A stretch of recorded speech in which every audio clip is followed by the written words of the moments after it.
your butt up and come bring your brother some toilet paper, baby. Do you need it right now? Well, yeah, I need it right now. I'm trying to wipe my butt. Let's go. Alright, I got it. Well, damn. Where the hell did you go get it? China? No, it was in the closet. Yo, what are you doing? What's the holdup? Why you keep walking farther away? I'm not. I'm coming to you. You're moving away from the bathroom. I need you to come towards it.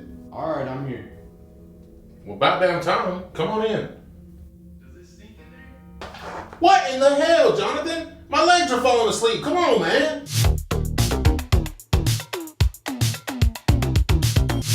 Pretty simple premise here. Some people hear a little boy crying in some tall grass, so they decide to go in and look for him. But once they're in there, they can't get out. It's just an endless amount of grass, and the more they move, the more they get lost. This is another Stephen King book that's been turned into a movie, and I think it's doo-doo. Weird way to throw that out there, I know, but I just couldn't hold it in anymore. That's just a personal opinion. I can tell just by watching it that it has that Stephen King vibe that a lot of people are gonna enjoy. And even though this movie isn't my cup of tea, there are still a few things about it that I thought were good. For instance, once they're in the grass, they get separated, and one person will be calling out to the other, and it sounds like they're really close, so it'll make that person try to run toward their voice, but they're actually just running in the opposite direction. And then they'll start hearing that voice call their name again from like a mile away, so then they start running that direction, and the more they keep following these voices, the more they get separated. And even if the people would have only been like 2 feet away from each other, the grass would have made it seem like their voices were coming from the opposite directions. It was pretty trippy. I thought that was a very quick and compelling way to grasp our attention as an audience. And what I liked even more, if you've seen the trailer, you'll know that they run into other people that are lost out there as well. So they're just walking around lost, and then they'll just bump into a complete stranger, and that stranger's like,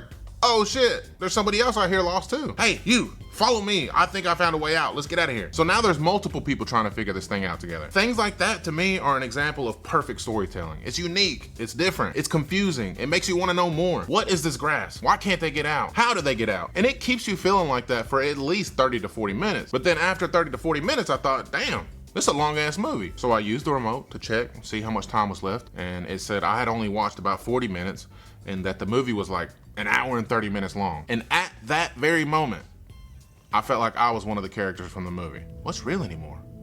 Does time exist?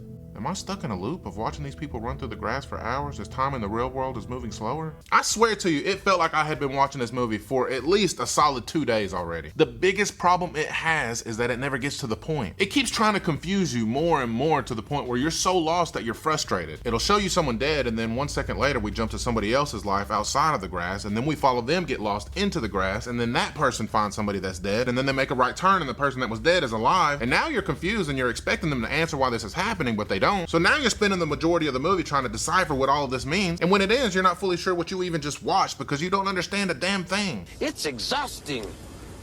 Man. I like the idea of ambiguity. Leave it up to the audience to decide what they think is happening, but damn, give me something. They probably wanted us to feel confused, and they wanted us to ask questions, but all I felt after watching this movie was that I wish I could get that hour and a half of my life back. It's gone. That time will never be returned. So yeah, it's a cool concept, but taking too long to wrap things up does nothing but hurt the film. Think about it from my perspective. There's only so long that I can watch people run around in grass screaming each other's names. Eventually, I'm gonna start checking my watch. If you're just into Stephen King adaptations, no matter what, you just love the vibes that his work puts off, then you'll probably love it. It's on Netflix, so give it a shot. But if anything I've said has made you feel like you might be on the same page as I am, then this movie is a definite skip. That's it for this review. I am D. Monzano, signing off. Until next time, peace out.